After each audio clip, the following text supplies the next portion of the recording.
right. Hi, everyone. Welcome to our show, Tapping Into Your Heart. And this is where we can help you navigate through the pet loss grief during the holidays. My name is Berns Galang. I'm your host for this show, and I'm actually an artist. I'm an illustrator, and I'm passionate about drawing animals. And I'm also taking care of multiple cats right now. I also saw the need to put together an event like this, and I just felt a calling to have it this time of the year because I also Mm. want to help through this avenue because pet loss grief could be potentially heavier to go through during this season. And I'm also coping with my own pet loss grief alongside you. So if you have spent time and shared a special connection with an animal companion, this show is for you. And so our guest speaker for today will share her wisdom to help you move through grief. Her name is Sarah-Jane Farrell. She's fondly known as the Trust Doctor. She's a pet psychic, a trauma and grief specialist, a medical intuitive, and an animal communicator. She helps people and animals to get to the root cause of what is causing the disease in their body, mind, relationships, and even in business. And so, everyone, without further ado, let's all welcome our speaker, Sarah Jane. Hi, Sarah Jane. Hi, Burns. It's wonderful to be back with you and to be sharing this very tender work at this time of the year. So thank you for putting that on. I think so many people over the holidays feel the loss of their loved ones, whether they're animals or humans, and grief is grief. So I'm honored to be here to share what I know about grief. Yeah, great to have you here. And yeah, there's just so many reminders during this season Mm, to especially if you're grieving the loss of that little friend that you had for and shared a special connection with and it's no longer here. It can be yeah. really extra hard for some. And yeah, I'd like to ask you, can you tell us more about how you became a pet psychic and an animal communicator? Oh, again, it's like I don't know. I honestly don't know. I think I resisted wanting to hear the animals and plants and listen to non-human species and have a conversation for a very, very long time. Probably like many of us that are sensitive and empathic and come from homes perhaps that are very disorganized in their attachment style, like I was. I had an alcoholic parent that was very abusive. So for me, the animals were my safe place. And I think that when we're coming to the world, all of us it's our first line of communication is nonverbal. We just take it for granted until somebody tells us that we can't do that or we can't possibly know things about that. To be psychic is to really just tune into the thoughts and the feelings and the emotions of other people. We can really hear that, and the animals are the ones that teach us that. So I shut that down very early on as a child, because of the judgment and the judgment about it. That you weren't supposed to know certain things. How could you possibly know certain things about people? And how could you read a room, and almost see into the future, so to speak? Mhm. Well, we all do that and there's a lot of suspicion around that, isn't there? That to be able to communicate non-verbally or to be psychically connected there's centuries of witch burnings and persecution imprints that we all carry. So for me, I had a specifically very traumatic experience that happened for me um, when I was probably about 7 or 8. Mhm. Um, and my parents, we were out on the farm, and it was sunset, and my dad was like, come on, let's all go for a drive out into the bush and watch the sunset. And then in my innocence and naivety, we all climbed onto the Land Rover and went driving off into the bushveld. And I still remember it vividly, but I've done a lot of work on this, so there isn't that trauma, but it still brings tears to my eyes to remember almost every detail of the fact that my father stopped the car, and I looked up and I saw the most incredibly beautiful big male buck, a deer called a kudu. It has these incredibly beautiful big horns that sort of spiral out, and I remember it making eye contact with me. Like Wow. I connected eye to eye with him, Mm-hmm. and it just took my breath away. His heartbeat was my heartbeat. If any of you have done animal communications or any sort of remote viewing, you know that is what we call gestalt, where I am in the body. There's no difference between you and the body that you're communicating with. The connection is so strong that you feel everything that the other is feeling. And before I knew it, I heard a gunshot and that animal fell to the ground. And I was so panicked and traumatized by the fact that my father had shot this beautiful animal, and it didn't die right away, and I often think back, when I think back to that and the work that I did on it, I often wonder if the fact that I was in sheer terror, that I could feel that animal's heartbeat dissipating as it was dying, and I couldn't detach from his life force energy, is what a lot of the trauma was about. But it was at that moment that I really shut down my psychic ability, because it was too painful. That's the grief and the healing heart, is I'd never ever wanted to feel that kind of pain and that kind of loss and sadness ever again. I was ashamed to be human. My mother says I never ate or spoke for weeks after that event. I couldn't sleep. All the things that we go through in grief, I went through at that tender age. And it was only much later in my life that I opened up and started to be led back into this work, through my own healing crisis and my own dark night of the soul, which I've had many of. Yeah, so it's a progression. I think that we're led back to our hearts when the conditions are right, and also when we're not ready for it. I think that when we listen to our purpose, we're led back into that. And sometimes it's kicking and screaming because we don't want to be in pain. We don't want to often do the thing that is so natural to us. Mm-hmm. And we say to my clients when they're seeking for purpose, what if your only purpose was to experience love or joy? And grief and gratitude are both sides of love. So in order to live well, we have to learn to die well.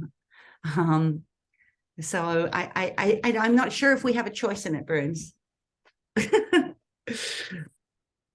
Yeah, that was beautiful. And I can imagine how heartbreaking that was at such a tender age. But wow, that's such an experience, and thank you for sharing that with us. But fast forward to now, you're now a trauma and grief specialist, and yeah, and then medical intuitive too. From your perspective now, how do you think can pet grievers view grief in a way that would help us in the healing journey? Because I know you've gone through your own healing journey as well.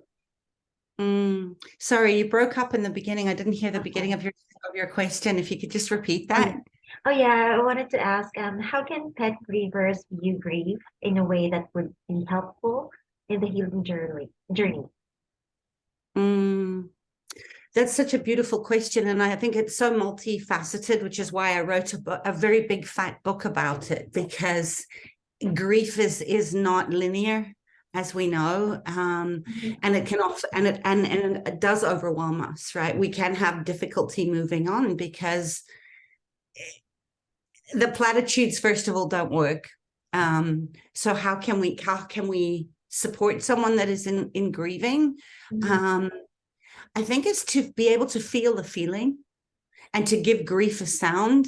I have a lot of soul prayers in my book, and very pragmatic steps to do in all the different stages of grief, because there are so many, and they're not linear. You never kind of get over it. You just kind of find a way to move through it, and over time, time doesn't heal. I think it conceals, but over time, we are able to celebrate the life that we shared alongside the grief of losing the physical of that.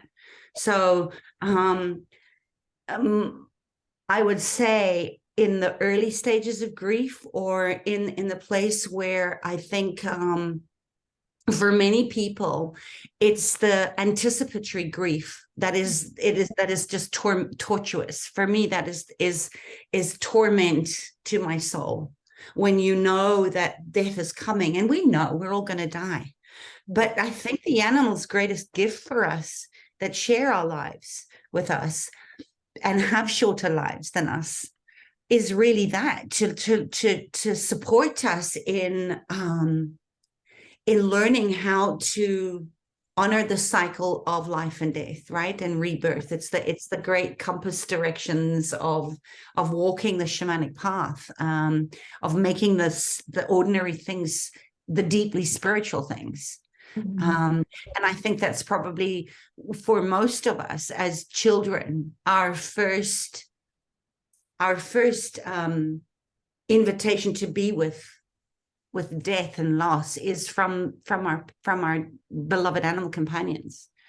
So I would say to honor and acknowledge the life and the love that you shared. Often will be expressed as anger or denial, or some of what Kubler-Ross calls the 5 stages of grief. I think there's a lot more stages of grief. But I would say to just allow yourself to feel and be with whatever arises in you as it arises, is the kindest way. And also what our animals want us to do, is they will send us signs to help us through grief if we're open and willing to receive their messages. And a lot of time when we're in that deep grief, we can't hear, right? So not to make yourself wrong for the fact that in this moment of grieving, you can't hear. It's okay. What would you say to that little one inside that's trying to protect you, like my little one, who said, I never ever want to feel that kind of pain ever again. This is not a coping strategy. This is a pattern of protection. So being able to honor the part that's protecting you, who doesn't want you to have to feel that kind of pain and loss again. Right. I've had so many clients that have felt comforted just by acknowledging that they're angry, that they feel let down, or that they feel like they could have done something different, or if only, right? The bargaining for more time is a big one for so many of us. And when we have an animal communication session with the animal in spirit, it can be a very beautiful way of bringing you back to your heart, to realize that they choose, just as we do, our moment of exit, right? That as we choose the moment of our birth, the timing is there. And even if you have to make the most awful decision to have to make, right, is to decide whether to help your animal in assisted dying. That's another big one that we face. And I think that if the laws had been different, we'd be able to assist our loved humans in that process too. But up until now, that's taken away from us. So that regret that so many people have of, did I help them pass too soon? Should I have waited? Could I have done anything? The regret is the one thing that our animals don't want us to be in. And what I hear over and over again is, with a smile and a giggle almost, from the animal in spirit, is we love to think that we have the control, that we are the one that is choosing the time or the moment to euthanize. But they're the ones that are bringing that idea, that thought to us in the first place, right? You wake up thinking, or feeling something, that it's time. And I have so many stories in my book about animals that have shared how they've given their humans very exact messages way before the day that they needed assistance in dying, of how they were going to set up, how they wanted to pass, and where and who they wanted to be present, and very detailed ways of showing their person that they are the ones that are in control of their dying, not us. Wonderful. And yeah, it's a difficult conversation to yeah discuss. And anticipatory grief can be really overwhelming for most of us because we're really because we know that it's gonna come. The time is gonna come, and it could probably be harder than the death itself. And Yeah.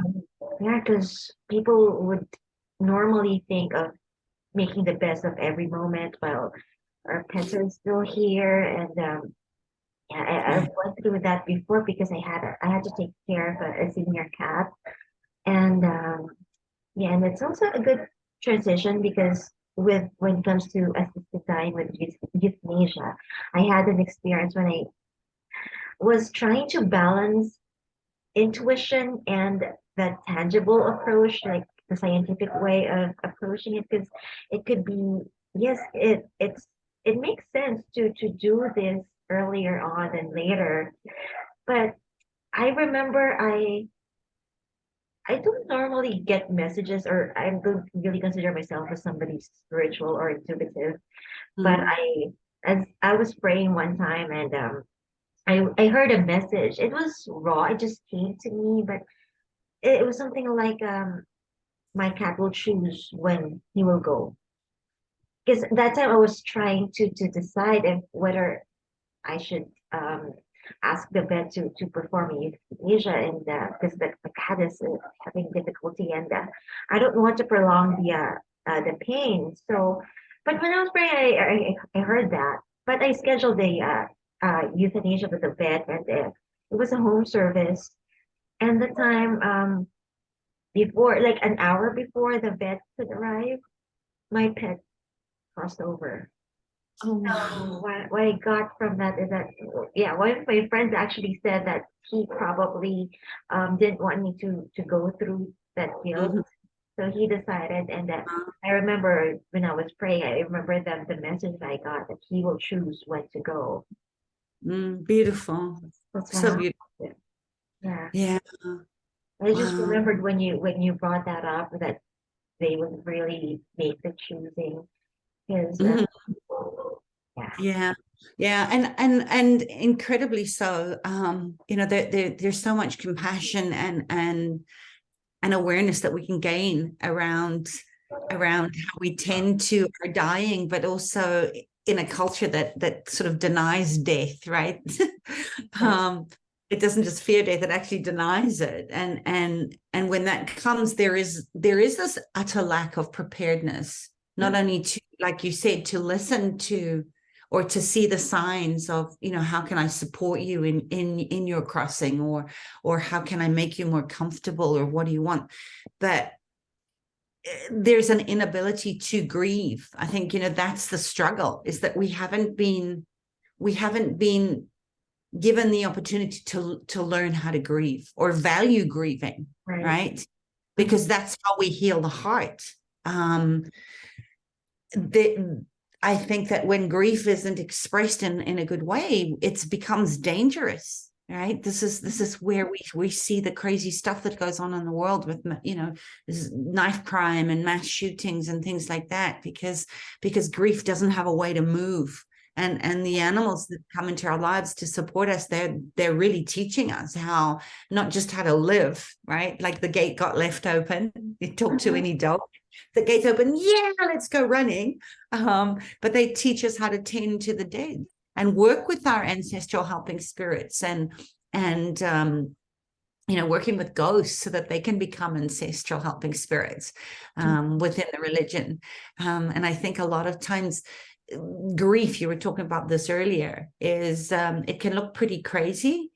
Yeah. Um, because there is a wailing, if you look at some of the traditions that know how to grieve well, that it's very primal, and it's quite frightening if you're not used to having ritual. So there's a lot of ritual and ceremony in my book Little Ways, that you can bring that back, like bringing back the fire to tell the stories about what a beautiful life. Storytelling can be so beautiful in a way to heal the heart. um, because you're honoring the life of the one that's died. Um, and also, as you were saying, going back to the timing of things. how so often we'll kind of not even see it coming. One day our animals, I've always noticed this. I don't know if you've noticed this too, but our animals, they're young, they're forever young, and then almost like overnight you see the gray fade on the fur, and a dullness that comes over the eyes. They don't buy into this thing of aging and death and decline like we do, where they're in resistance to it. And I think it's the resistance to aging, to not honoring the crone or the wisdom of the elders, that animals again are here to show us that we're living and we're playing full out, and then all of a sudden they're not. I remember when my rescue husky Misha passed.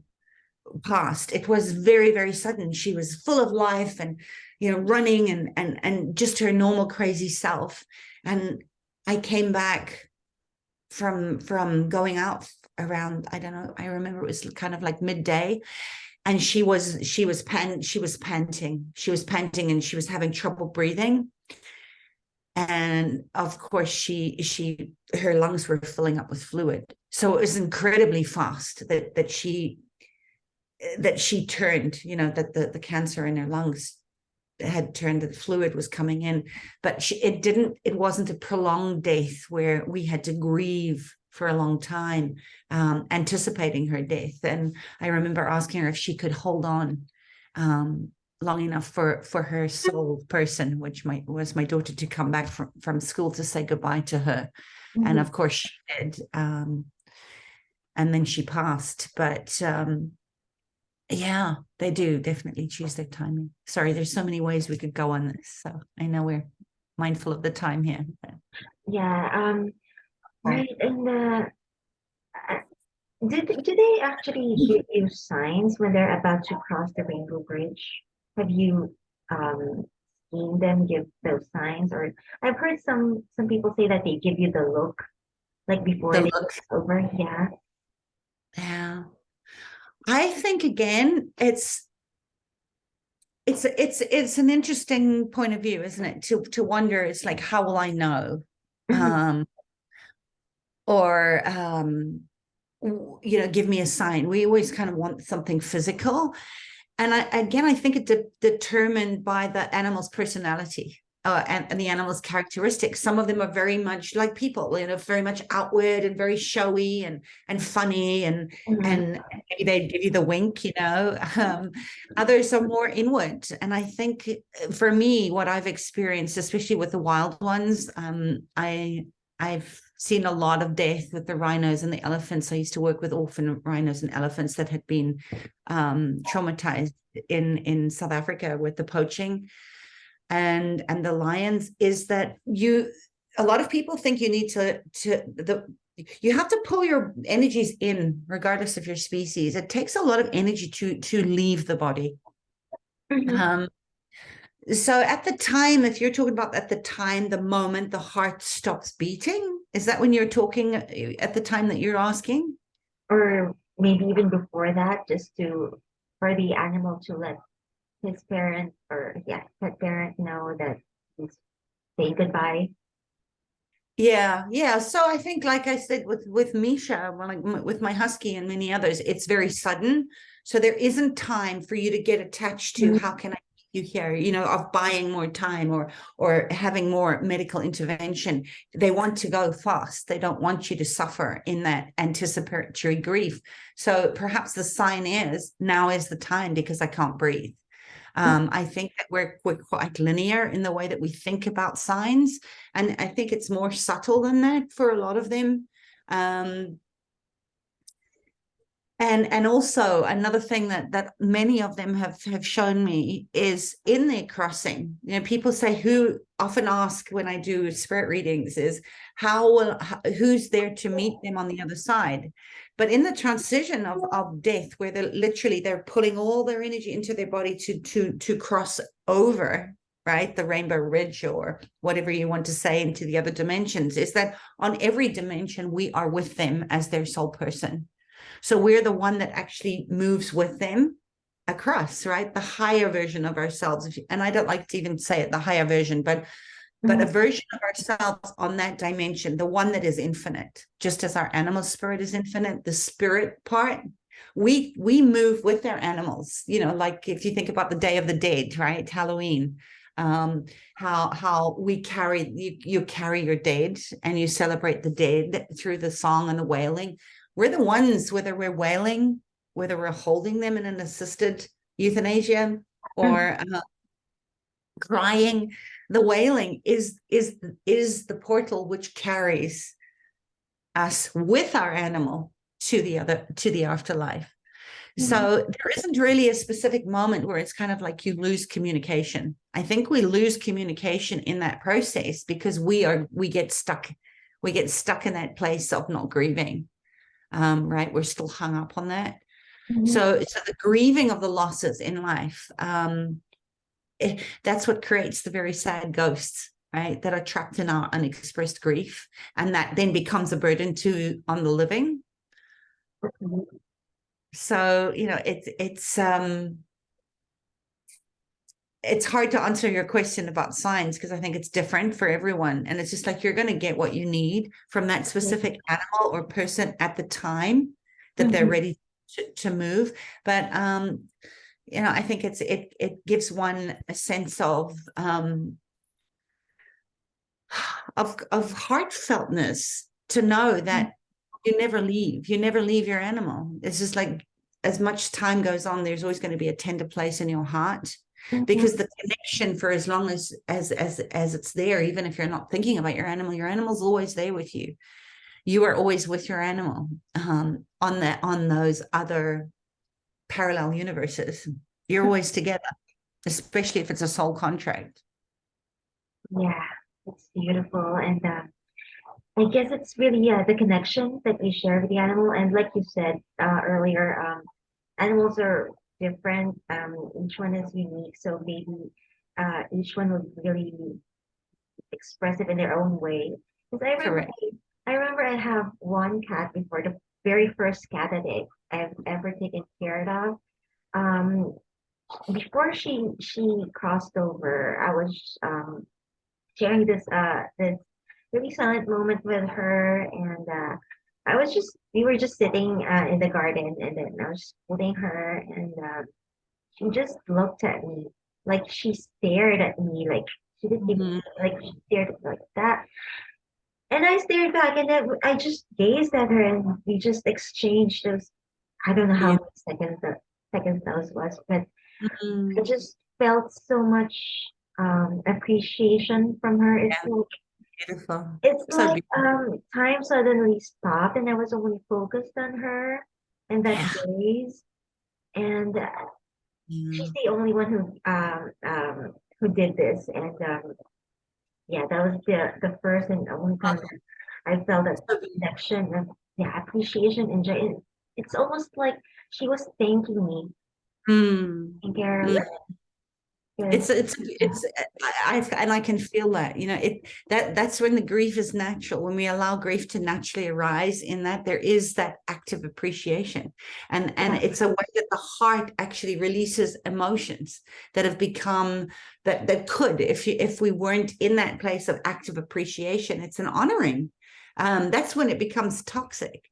So when you can just honor this loving relationship with someone who is so present here with you like that, into that kind of love that you have, it's eternal, it never dies, right? Love is eternal. And I know that sounds very cliche when your heart is breaking, Oh yeah. but but how beautiful that you have that moment. And like you said, maybe for her it's always there. Sadly, I think we often miss it, right? We miss those opportunities to honor what you share, because we're people are in denial of the loss, right? They don't want to lose because it's painful, and they don't want to grieve because it's painful. Yeah. So for me to be able to bring an intimate, wholehearted presence to that work, to that life that I have now, not what I thought it might have been, or what my life would have looked like, the secondary losses of grief that come with that. Mhm. it's the trying to make it okay that doesn't work. And our animals want us to be okay, which is often why some of them will hold on and hold on and hold on, because we're not ready, Mm. and grief doesn't want to be made okay. Grief needs to be felt, and it needs to be danced and sung and expressed, and it's so necessary, when there's real loss like that grieving needs to be felt. Right. The longer you avoid it and postpone it, it's almost like we create a sickness within us and in the energy field, which makes it really hard for our animal companions to leave. Oh yeah, because they would really want to do things right. That's how selfless they are, I guess. Exactly. And Exactly. I really learn love from them and being Oh, strong me from too. them. Me too. And they're the best teachers. And I myself, I didn't even understand those signs. And I'm actually oblivious about a lot of things. And I guess they just have a way of getting my attention, getting my undivided attention, just to teach me or tell me something or send a message. Yeah, that's what I got from them. And So beautiful. So yeah, beautiful. yeah, this is a beautiful conversation. It actually requires a certain degree of openness to it because it's a different perspective that maybe not everyone will be are accustomed to. And uh, yeah, that loss grief can also be considered as something disenfranchised, and a lot of pet grievers suffer isolation. So, what advice can you give pet grievers and how to cope with this, especially if other people don't understand? I mean, like now during the holidays, and everyone is celebrating, and it's a festive season, but for pet grievers, it could be hard because it's really not a happy season for most of us because a lot of things remind us of our the little Yeah. friend we love so much, and it's no longer. Yeah, absolutely. And again, it's just like it's anniversaries, it's holidays, it's triggers, right? Smells and Yeah. songs and sounds, and there's so much that triggers us to remember. And then there is this grief that comes up. And if you are kind of feeling like the holidays are hard for you, Mhm. grief is praise because it's the natural way. So again, when you can be in that place of honoring your heart and knowing your boundaries and acknowledging what it is that you're missing, Mhm. um, this is really what I see, and what I we're speaking about today is that the importance of grieving is what creates that healthy life, um, of heart. That it's really important to tell that story. And if you are too tired, or it's too painful to tell that story, I think that it's important to just honor your boundaries, to be able to ask for what you want. Right. Um, in fact, I'll give you the link, so you can share that with anyone who's watching this that might want a little support. Is I have a whole chapter in my book about how to help the people that are holding space for you when you're grieving, Okay. um, to say, what to do and what not to do. Mhm. And I think one of the worst things that we can do is to pull away when somebody's grieving. Okay. um they want you to say, hey, are you okay? Mhm. But don't ask a grieving person what they need, because they don't know. So there's some really helpful, simple little ways that you can help yourself to ask for what you want when you don't have the energy to ask, um, and also to know that it's okay. It's okay to feel this way. Again, it's permission to grieve. Right. And if you don't want to come up from out of your covers, just feel your heart Mhm. break into a million tiny little pieces. There's no shame in any of it. It's really important. And then when you're ready, is tell the story. As someone that holds space for grievous, one of the most beautiful honoring ways that we've lost over time, because we've lost the tribe and we've lost the attention of gathering around the fire pit to share the experiences and the learnings of the day, right? Is to be able to tell the stories, to feed the soul of not just the dead, because the dead need energy to do what they're doing. They need our grief, but they also need our energy so that they don't become hungry spirits. But those stories and the laughter that often carries, right? Because when you're remembering somebody, or the funny things that your dog maybe used to do, or how your cat used to, when you share those stories, that's the part where you're at, that is the grief and the gratitude are both sides of love, right? It's a celebration of their life, it's an honoring of their life, and it's what heals the heart, your heart, but the collective heart that is grieving. The world is grieving so much right now. So it's the animals become this incredible catalyst for us to be able to open our hearts and heal, come back to our hearts by grieving the parts and pieces of ourselves that weren't welcome, but also the parts of, this climate collapse that needs to be grieved. There's so much that we don't know how to move, to move that grief. Right. So, the more that you're able to allow yourself to say rain check or thank you, and if you're invited somewhere and you don't feel like it, or you're not ready to speak the stories or sing the songs and grieve, and acknowledge how much you're hurting, or people don't understand where you are, know that there's nothing to prove, right? And that's a nice way to say it too. It's just like, you have nothing to prove. There's nothing to hide. You don't have to validate your grief, or that you're feeling the way that you're feeling, because there are so many platitudes, right? Oh, you should be over this by now. All the should have, could have. They're so shame-based. It's so shame-based. And again, I think it comes from a place where people would rather avoid it, because they think that your grief is contagious. They don't want to catch it because it's too painful.